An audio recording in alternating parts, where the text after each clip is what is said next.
जय हिंद साथियों, स्वागत है आप सभी का एक बार फिर से। उम्मीद है दोस्तों आप सभी बेहतरीन होंगे और आप सभी की तैयारी बहुत शानदार चल रही होगी। दोस्तों आप सभी को पता है यूपी का कोई भी एग्ज़ाम आप दे रहे हैं, अभी आपने यूपी पुलिस का एग्ज़ाम दिया होगा, उसमें देखा होगा। उसके अलावा जूनियर असिस्टेंट जो 2019 की वैकेंसी थी, 2020 में एग्ज़ाम हुआ, उसका मैंने प्रीवियस ईयर क्वेश्चन करवाए थे। उसमें आपने यूपी का करंट अफेयर क्या कीमत है उसकी आपने देखा होगा, कितना महत्वपूर्ण है। मैंने प्रीवियस ईयर क्वेश्चन करवाए थे। तो हम दोस्तों फरवरी 2024 से शुरू करने वाले हैं, क्योंकि लगभग 3 4 5 महीने बाद आपके एग्ज़ाम आने हैं। किसी 4 महीने बाद, किसी का 3 महीने बाद, ऐसे या किसी का 5 महीने बाद। चाहे वो फॉरेस्ट गार्ड हो, चाहे वो यूपी पुलिस हो, चाहे वो जूनियर असिस्टेंट हो, ठीक है। तो इतना ही पीछे का करंट ज़्यादातर पूछा जाता है यूपी का। तो हम लोग फरवरी 2024 से कंप्लीट करेंगे। उसके बाद जब मुझे लगेगा कि जल्द आपका एग्जाम है तो जनवरी 2024 में हम लोग कंप्लीट कर लेंगे, ठीक है। तो इंपॉर्टेंट फैक्ट हम देखेंगे और साथ में एमसीक्यूज मतलब क्वेश्चन के टाइप में देखेंगे। यूपी एग्जाम, कोई भी एग्जाम यूपी का दे रहे हैं उसके लिए क्वेश्चन बहुत इंपॉर्टेंट है, ठीक है। चलिए बिना देरी की शुरुआत करते हैं आज के सेशन की। तो इसमें सबसे पहले मतलब हमने शॉर्ट में लिख लिया है, आप इसको याद कर लेंगे। दीप्ति शर्मा इंपॉर्टेंट है, इनको ये क्रिकेटर है, सबसे इंपॉर्टेंट बात है। और इनको डीएसपी बनाया गया है यूपी में। सबसे इंपॉर्टेंट जो आपके एग्जाम में पूछी जाएगी वो कहाँ से संबंधित है, किस जिले से, तो यूपी के ये आगरा से संबंधित है, ये बात आपको याद रखनी है। यही क्वेश्चन सबसे ज़्यादा पूछा जाएगा। क्रिकेटर दीप्ति शर्मा को हाल ही में डीएसपी बनाया गया, वो किस जिले से संबंधित, तो क्या बोलेंगे आगरा से संबंधित है, ये बात आपको याद रखनी है, ठीक है। उसके बाद 2 पुरस्कार अभी हाल ही में दिए गए हैं दोस्तों, रानी लक्ष्मीबाई पुरस्कार और लक्ष्मण पुरस्कार। ये आपको याद रखना है, बस इतना याद रखना है, ये खेल से संबंधित है। ये कई लोगों को दिए जाते हैं, तो यूपी एग्जाम में इतना नहीं पूछा जाएगा। इंपॉर्टेंट ये है कि खेल से संबंधित है। रानी लक्ष्मीबाई जो है वो खेल में महिलाओं को दिया जाता है, और उसके बाद जो लक्ष्मण पुरस्कार है ये खेल में पुरुषों को दिया जाता है, ये बात आपको याद रखनी है, ठीक है। चलिए अगले प्रश्न को चलते हैं। अगला क्वेश्चन, अगला आपका पॉइंट है, अडानी ग्रुप द्वारा भारत का पहला रक्षा मैन्युफैक्चरिंग कॉम्प्लेक्स लॉन्च किया गया है। दोस्तों ये कहाँ पर, ये साढ़ यानी कि कानपुर में लॉन्च किया गया है। और इसमें क्या होगा, गोला बारूद निर्माण होगा, गोला है, बारूद है, ये इस प्रकार के निर्माण होंगे। तो ये बात याद रखनी, किसने बनाया है, तो याद रखेंगे अडानी ग्रुप ने बनाया है। भारत का पहला है मैन्युफैक्चरिंग कॉम्प्लेक्स लॉन्च किया गया है। कहाँ पर है, तो कानपुर में है, याद रखेंगे। इसमें गोला बारूद का निर्माण किया जाएगा, ठीक है। अगला क्वेश्चन देखिए, अगला कह रहा फाइलेरिया उन्मूलन, जो उन्मूलन मिशन है हाल ही में किसने चलाया, तो यूपी ने चलाया है, और यूपी के 17 जिलों में चलाया गया, याद रखेंगे, ठीक है। और 2026 तक यूपी ने फाइलेरिया खत्म करने का अपना लक्ष्य रखा है। हालांकि अगर मैं भारत की बात करता हूँ, भारत ने जो फाइलेरिया खत्म करने का लक्ष्य है वो 2027 रखा है। भारत ने फाइलेरिया खत्म करने का दोस्तों जो लक्ष्य रखा है वो 2027 रखा है, लेकिन 2026 जो है वो यूपी ने 2026 फाइलेरिया खत्म करने का अपना लक्ष्य रखा गया। तो ये भी क्वेश्चन पूछ लिया जाएगा कि फाइलेरिया उन्मूलन हाल ही में किसने चला, राज्य ने, तो यूपी ने। कितने जिलों में, यूपी के 17 जिलों में चलाया गया, ये भी बात आपको याद रखनी है, ठीक है। नेक्स्ट क्वेश्चन चलते हैं अगले पर।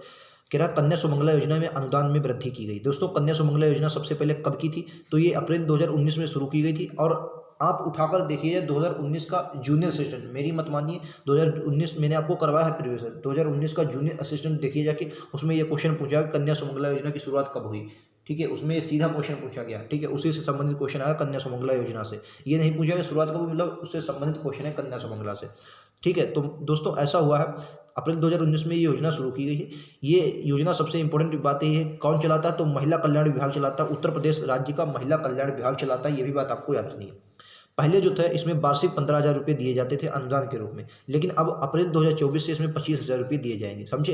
यानी कि पहले कितना दिया जाता था, 15,000 रुपये दिया जाता था, लेकिन अब कितना दिया जाएगा, अप्रैल 2024 से 25,000 रुपये वार्षिक दिया जाएगा। ये योजना क्यों चलाई गई, आप देख रहे होंगे भ्रूण में कन्याओं की हत्या हो रही है, उसकी बचाव के लिए, साथ में लैंगिक समानता के लिए, कन्याओं की शिक्षा बेहतर हो पाए, इसलिए बेटी बचाओ बेटी पढ़ाओ के लक्ष्य की ओर हम लोग तेजी से बढ़ रहे हैं, उसी की ओर ये आपका, इसीलिए कन्या सुमंगला योजना लाई गई थी। तो कब शुरू की गई, 2019, ये भी याद रखना है, हो सकता है आपके एग्जाम में पूछ ली जाए, लेकिन सबसे इंपॉर्टेंट कब से, अप्रैल 2024 से 25,000 रुपया दिया जाएगा, ठीक है। चलिए नेक्स्ट पर चलते हैं। ये देखिए अगला कह रहा है कि पीएम नरेंद्र मोदी ने 23 फरवरी 2024 को उत्तर प्रदेश के अंतर्राष्ट्रीय शूटिंग रेंज का लोकार्पण कहाँ किया है। वेरी इंपॉर्टेंट क्वेश्चन है। तो यहाँ से आपका क्वेश्चन शुरू होता है, यूपी के पहले अंतर्राष्ट्रीय शूटिंग रेंज का लोकार्पण वाराणसी में हुआ। कहाँ पर दोस्तों, वाराणसी में हुआ, रट लेंगे। पहले उत्तर प्रदेश के पहले अंतर्राष्ट्रीय शूटिंग रेंज का लोकार्पण कहाँ हुआ, वाराणसी में हुआ, ठीक है, याद रखेंगे। अगले क्वेश्चन पर चलते हैं। ये देखिए कह रहा है यूपी सरकार ने 17 सौर शहर विकसित करेगी, 17 सौर। अब आपने अगर इस वाला बजट देखा होगा तो उसमें 300 बिजली मुफ्त करने की बात की गई है, सोलर सिटी बनाने की बात की गई। तो उसमें यूपी सरकार जो है वो 17 सौर सिटी विकसित करेगी, और जिनमें से पहला जो है, पहला अयोध्या सोलर सिटी विकसित किया जा रहा है।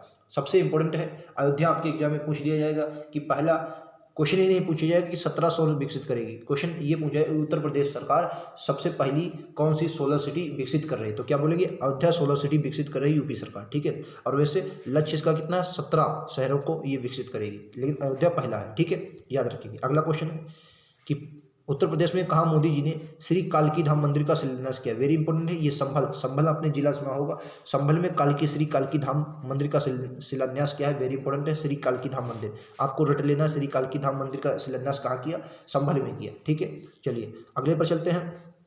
अगला कह रहा है कि फरवरी 2024 में Uttar Pradesh metro rail corporation ने जामा मस्जिद मेट्रो स्टेशन जो थी, जामा मस्जिद मेट्रो स्टेशन, इसका नाम बदलकर क्या कर दिया है, मनकामेश्वर मंदिर मेट्रो कर दिया है, मनकामेश्वर मंदिर मेट्रो। सबसे इंपॉर्टेंट आपके एग्जाम में ये पूछा जाएगा कि ये कहाँ है, तो ये याद रखना है आगरा में ये मेट्रो स्टेशन थी। इसका पहले नाम क्या था, जामा मस्जिद मेट्रो स्टेशन नाम था, अब बदल के क्या किया है, मनकामेश्वर मंदिर मेट्रो स्टेशन कर दिया है, ठीक है। तो आपके एग्जाम में या तो पूछ लिया जाए जामा मस्जिद मेट्रो स्टेशन का नाम बदलकर क्या किया गया, तो क्या बोलेंगे मनकामेश्वर मंदिर। या क्वेश्चन पूछिएगा हाल ही में चर्चा में रही जामा मस्जिद मेट्रो स्टेशन का नाम बदला गया, कहाँ पर है, तो क्या बोलेंगे ये आगरा में है, ठीक है, याद रखेंगे आगरा में। नेक्स्ट पर चलते हैं। गुजराई सौर ऊर्जा स्टेशन अभी चर्चा में था, कहाँ है, तो कानपुर देहात में पड़ता है। इंपोर्टेंट मतलब इसके बारे में ये नहीं पढ़ना है, मतलब क्या हुआ क्या नहीं, चर्चा में आया है, करंट का था, लेकिन ये आपको याद रखना गुजराई सौर ऊर्जा स्टेशन कहाँ है, तो क्या बोलेंगे कानपुर देहात में पड़ता है, ठीक है। कानपुर देहात में आपको देखने को मिलता है गुजराई सौर ऊर्जा स्टेशन। नेक्स्ट पर चलते हैं। क्या तमिलनाडु में आयोजित खेलो इंडिया यूथ गेम्स 2024 में यूपी ने कितने पदक जीते हैं। दोस्तों ये अगर मैं आयोजित खेलों की बात करूँ, छठा संस्करण था इनका, कितना, ये छठा संस्करण था, याद रखेंगे। इसमें यूपी की अगर पदक की बात करते तो 42 पदक यूपी ने जीते हैं। तमिलनाडु में आयोजित कहाँ हुआ, तमिलनाडु में खेलो इंडिया, ये छठा संस्करण था खेलो इंडिया यूथ गेम 2024 में। यूपी ने इसमें 42 पदक जीते हैं और पदक तालिका में 7वें स्थान पर है। सबसे इंपॉर्टेंट है कि पदक तालिका में कितने स्थान पर, तो क्या बोलेंगे 7वें स्थान पर है पदक तालिका में। तमिलनाडु में, फिर से मैं याद करवाऊँ, तमिलनाडु में छठे खेलो इंडिया यूथ गेम्स हुए 2024 में, जिसमें यूपी ने 42 पदक जीते हैं, जिनमें से 7वां स्थान पदक तालिका में यूपी का 7वां स्थान है, ठीक है। अगला खेलो इंडिया विंटर गेम्स 2024 में यूपी के कितने पदक जीते, तो अगर विंटर, ये चौथे विंटर कौन से थे, चौथे विंटर ओलंपिक थे, जिसमें 3 पदक जीते हैं और इसमें भी रैंकिंग 7वें स्थान पर है। अगर खेलो इंडिया यूथ गेम्स में आपकी रैंकिंग पूछी जाए तो क्या बोलेंगे 7वीं है। अगर आपसे विंटर ओलंपिक में पूछी जाए रैंक तो 7वीं है। खेलो इंडिया यूथ गेम्स में यूपी ने 42 पदक जीते हैं और विंटर गेम्स में 3 पदक जीते हैं, ठीक है। चलिए नेक्स्ट पर चलते हैं। क्या पीएम आवास योजना के तहत गरीबों को घर देने के मामले में यूपी का कौन सा जनपद शीर्ष पर है, तो 2 जनपद जो शीर्ष पर है, नोएडा और गाजियाबाद, ये दोनों बराबर पे हैं। इंपॉर्टेंट है, पीएम आवास योजना के तहत ये क्वेश्चन आया है, पीएम आवास योजना में गरीबों को मकान देने में यूपी के कौन से जनपद शीर्ष पर है, तो नोएडा और गाजियाबाद ये दोनों शीर्ष पर है। अगला क्वेश्चन, अभी हाल ही में विधानसभा ने डिजिटल कार्यवाही के लिए 1 फरवरी 2023 नहीं 2024 होगा, या 2023 थोड़ा गड़बड़ है, ठीक है, एवं जो ऐप लॉन्च किया है, ये इस ऐप का नाम क्या है, तो याद रखेंगे यूपी, इसका नाम है यूपी वीएस, क्या नाम है दोस्तों, यूपी वीएस इंटेलिजेंट, क्या नाम है, इंटेलिजेंट सर्ट, ठीक है, याद रखेंगे। अभी हाल ही में ये विधानसभा के लिए मतलब डिजिटल कार्यवाही के लिए ऐप लाया गया है, इसका नाम क्या है, यूपी वीएस इंटेलिजेंट सर्च। ये क्या है, एक मोबाइल ऐप है, ये भी याद रखेंगे। कैसा ऐप है दोस्तों, ये मोबाइल ऐप है, याद रखेंगे, ठीक है, ये मोबाइल ऐप है, याद रखेंगे, VS intelligent search mobile app. Comment box में आपको ये बताना है यूपी में विधानसभा के अध्यक्ष कौन है, विधानसभा के अध्यक्ष कौन है यूपी में, कमेंट बॉक्स में ये बताना। और उन्हीं ने ये शुरू किया है, ठीक है, उन्हीं ने डिजिटल कार्रवाई का जो ऐप है, मोबाइल ऐप, उन्हीं ने शुरू किया है। कमेंट बॉक्स में आपका क्वेश्चन है कि ये बताना है कि इसके अध्यक्ष कौन है, ठीक है। नेक्स्ट क्वेश्चन, फरवरी 2024 में भारत का तीसरा, यूपी का पहला सबसे बड़ा सोलर प्लांट शुरू किया गया, कहाँ शुरू किया गया बताएंगे। तो फरवरी 2024 में भारत का तीसरा और यूपी का पहला सबसे बड़ा सोलर प्लांट ये अयोध्या में शुरू किया है। कहाँ पर दोस्तों, अयोध्या में शुरू किया गया, याद रखेंगे। यूपी का, ये भारत का तीसरा है और यूपी का पहला है, सबसे बड़ा सोलर प्लांट शुरू किया गया अयोध्या में, ठीक है, याद रखेंगे। अगले पर चलते हैं। अगला क्वेश्चन कह रहा है कि नोएडा अंतर्राष्ट्रीय हवाई अड्डे के पास आदि योगी शिव की कितनी ऊंची प्रतिमा स्थापित की जाएगी। वेरी इंपॉर्टेंट क्वेश्चन है, तो इंपॉर्टेंट है आदि योगी शिव की, ये अंतर्राष्ट्रीय नोएडा, क्योंकि अंतर्राष्ट्रीय नोएडा जो हवाई अड्डा है बहुत चर्चा में अभी है, ठीक है, इसी के पास आदि योगी शिव की 242 फीट ऊंची आपकी प्रतिमा खड़ी की जाएगी, ठीक है। यूपी कितना 242 फीट ऊंची प्रतिमा खड़ी की जाएगी, ठीक है दोस्तों। ये क्वेश्चन इसमें छूट गया, मैं क्वेश्चन लिख रहा हूँ, आप लोग इसको याद रखें। यूपी का पहला कछुआ संरक्षण, यूपी का पहला कछुआ संरक्षण, बहुत इंपॉर्टेंट है ये कछुआ संरक्षण, ये रिजर्व बनाया गया है, कहाँ बनाया गया है? तो याद रखें कछुआ रिजर्व संरक्षण जो बनाया गया है, याद रखेंगे दोस्तों गोंडा में बनाया है। कहाँ पर दोस्त? ये गोंडा में बनाया गया, याद रखेंगे। यूपी का पहला कछुआ संरक्षण रिजर्व कहाँ पर बनाया गया है? ये गोंडा में बनाया गया। तो यहाँ तक हमारे क्वेश्चन थे। उम्मीद है एक बार दोस्तों इसको वीडियो को एक बार और आप देख लेंगे तो आपका रिवीजन हो जाएगा। इनमें से मैंने पूरे यूपी के करंट के छांट कर क्वेश्चन लाया हूँ। जो भी क्वेश्चन बनेगा दोस्तों, अगर फरवरी से कोई भी क्वेश्चन बना तो इससे बाहर मुझे लगता है, उम्मीद है इसी से क्वेश्चन बनेगा, इससे बाहर फरवरी में क्वेश्चन नहीं बने। ऐसे ही आपको अगर मुझे ज़रूरत पड़ेगी तो मैं जनवरी का, वैसे अगले माह में मैं मार्च का, अब जो मार्च आ रहा है मार्च में करेंगे, फिर अप्रैल, ऐसे क्वेश्चन जब तक आपके एग्जाम आएगा, और फिर इनका रिवीजन भी हम लोग करते रहेंगे।